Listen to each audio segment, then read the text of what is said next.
السلام علیکم ورحمۃ اللہ وبرکاتہ۔ دنیا کی سب سے قیمتی گائے، یہ بہت ہی اہم اور نہایت ہی شاندار قرآنی واقعہ ہے، اور اسی واقعہ کی وجہ سے قرآن مجید کی سب سے بڑی اس سورہ کا نام سورہ بقرہ گائے والی سورت رکھا گیا ہے۔ اس کا واقعہ یہ ہے کہ بنی اسرائیل میں ایک بہت ہی نیک اور صالح بزرگ تھے، اور ان کا ہی بچہ تھا جو نابالغ تھا، اور اس کے پاس فقط ایک گائے کی بچیا تھی۔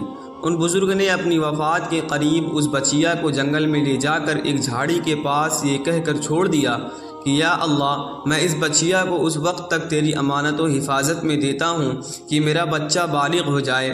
اس کے بعد ان بزرگ کی وفات ہو گئی، اور بچیا چند دنوں میں بڑی ہو کر درمیانی عمر کی ہو گئی، اور بچہ جوان ہو کر اپنی ماں کا بہت ہی فرما بردار اور انتہائی نیکوکار ہوا۔ اس نے اپنی رات کو 3 حصوں میں تقسیم کر رکھا تھا، ایک حصے میں سوتا تھا، اور ایک حصے میں عبادت کرتا تھا، اور ایک حصے میں اپنی ماں کی خدمت کرتا تھا، اور روزانہ صبح کو جنگل سے لکڑیاں کاٹ کر لاتا اور ان کو فروخت کر کے 1/3 رقم صدقہ کر دیتا، اور 1/3 اپنی ذات پر خرچ کرتا، اور 1/3 رقم اپنی والدہ کو دے دیتا۔ ایک دن لڑکے کی ماں نے کہا، میرے پیارے بیٹے، تیرے باپ نے میراث میں ایک بچیا چھوڑی تھی جس کو انہوں نے فلاں جھاڑی کے پاس جنگل میں خدا کی امانت میں سونپ دیا تھا۔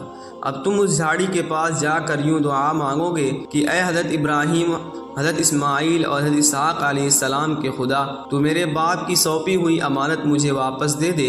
اور اس بچیا کی نشانی یہ ہے کہ وہ پیلے رنگ کی ہے، اور اس کی کھال اس طرح چمک رہی ہوگی گویا سورج کی کرنیں اس میں سے نکل رہی ہیں۔ یہ سن کر لڑکا جنگل میں اس جھاڑی کے پاس گیا اور دعا مانگی تو فوراً ہی وہ گائے دوڑتی ہوئی آ کر اس کے پاس کھڑی ہو گئی، اور یہ اس کو پکڑ کر گھر لایا۔ تو اس کی ماں نے کہا، بیٹا، تم اس گائے کو لے کر جا کر بازار میں 3 دینار میں فروخت کر ڈالو، لیکن کسی گاہک کو بغیر میرے مشورے کے مت دینا۔ ان دنوں بازار میں گائے کی قیمت 3 دینار ہی تھی۔ بازار میں ایک گاہک آیا جو در حقیقت فرشتہ تھا۔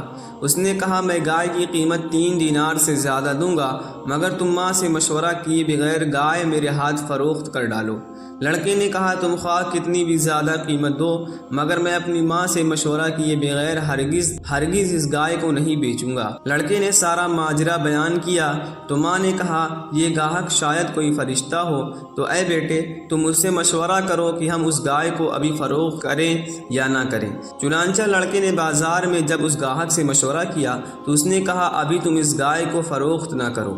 آئندہ اس گائے کو حضرت موسیٰ علیہ السلام کے لوگ خریدیں گے تو تم اس گائے کے چمڑے کے برابر سونا اس کی قیمت طلب کرنا، تو وہ لوگ اتنی ہی قیمت دے کر خریدیں گے۔ چنانچہ چند ہی دنوں کے بعد بنی اسرائیل کے ایک بہت مالدار آدمی کو، جس کا نام عامل تھا، اس کے چچا کے دونوں لڑکوں نے قتل کر دیا اور اس کی لاش کو ایک ویرانے میں ڈال دیا۔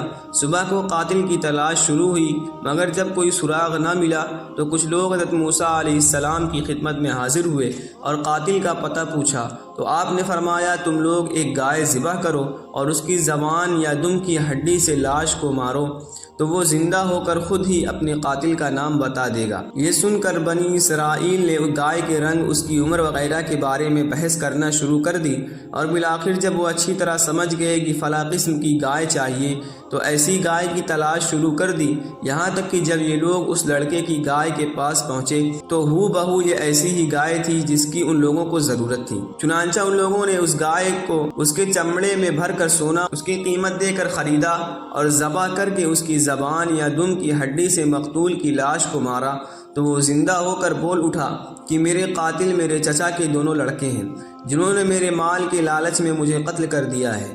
یہ بتا کر پھر وہ مر گیا۔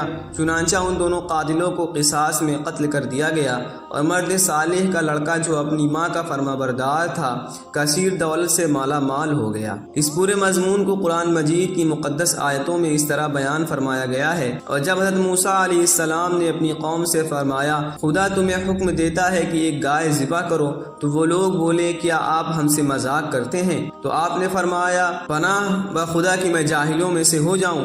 تو تو ان لوگوں نے کہا آپ اپنے رب سے دعا کیجئے کہ وہ ہمیں بتا دے کہ کیسی گائے ہونی چاہیے۔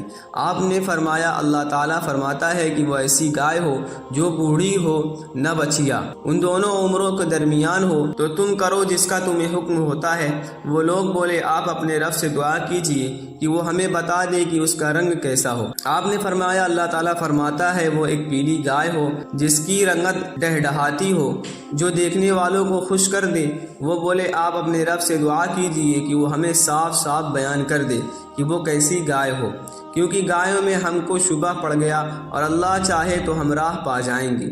آپ نے فرمایا وہ ایسی گائے ہو جس سے زمین جو تلے کی خدمت نہ لی جاتی ہو اور نہ کھیت میں پانی بھرتی ہو، بے عیب ہو اور اس میں کوئی داغ بھی نہ ہو۔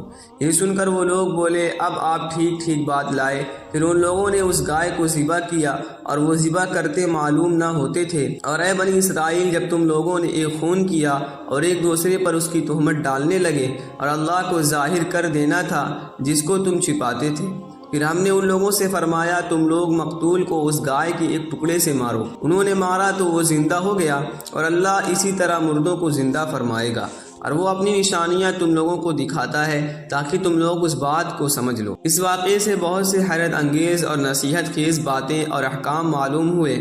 ان میں سے چند یہ ہیں جو یاد رکھنے کے قابل ہیں۔ نمبر 1، خدا کے نیک بندوں کے چھوڑے ہوئے مال میں بڑی خیر و برکت ہوتی ہے۔ دیکھ لو کہ اس مرد صالح نے صرف ایک بچیا چھوڑ کر وفات پائی تھی، مگر اللہ تعالیٰ نے اس میں اتنی برکت عطا فرمائی کہ ان کے وارثوں کو ایک بچیا کے ذریعے بے شمار دولت مل گئی۔ نمبر 2، اس مرد صالح نے اولاد پر شفقت کرتے ہوئے بچیا کو اللہ کی امانت میں سونپا تھا، تو اس سے معلوم ہوا کہ اولاد پر شفقت رکھنا اور اولاد کے لیے کچھ مال چھوڑ جانا یہ اللہ والوں کا طریقہ ہے۔ نمبر 3، ماں باپ کی فرما برداری اور خدمت گزاری کرنے والوں کو خداوند کریم غیب سے بے شمار رزق کا سامان عطا فرما دیتا ہے۔ دیکھ لو کہ اس یتیم لڑکے کو ماں کی خدمت اور فرما برداری کی بدولت اللہ تعالیٰ نے کس قدر صاحب مال اور خوشحال بنا دیا۔ نمبر 4، خداوند قدوس کے احکام میں بحث و کرید کرنا مصیبتوں کا سبب ہوا کرتا ہے۔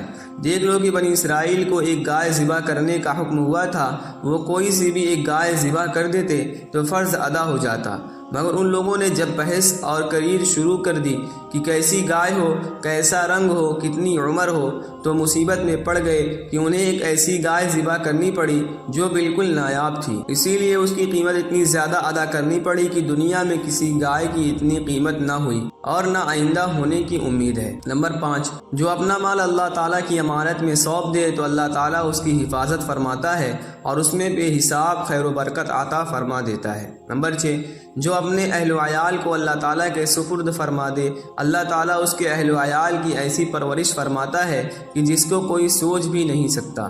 نمبر 7، امیر المؤمنین حضرت علی رضی اللہ عنہ نے فرمایا جو پیلے رنگ کے چمڑے کا جوتا پہنے گا وہ ہمیشہ خوش رہے گا اور اس کو غم بہت کم ہوگا، کیونکہ اللہ تعالیٰ نے پیلی گائے کے لیے یہ فرمایا تسر الناظرین کہ وہ دیکھنے والوں کو خوش کر دیتی ہے۔ نمبر 8، اس سے معلوم ہوا کہ قربانی کا جانور جس قدر بھی زیادہ بے عیب اور خوبصورت اور قیمتی ہو اسی قدر زیادہ بہتر ہے۔ بس آج کے لیے اتنا ہی، ملتے ہیں کسی اور ویڈیو میں، تب تک کے لیے فی امان اللہ۔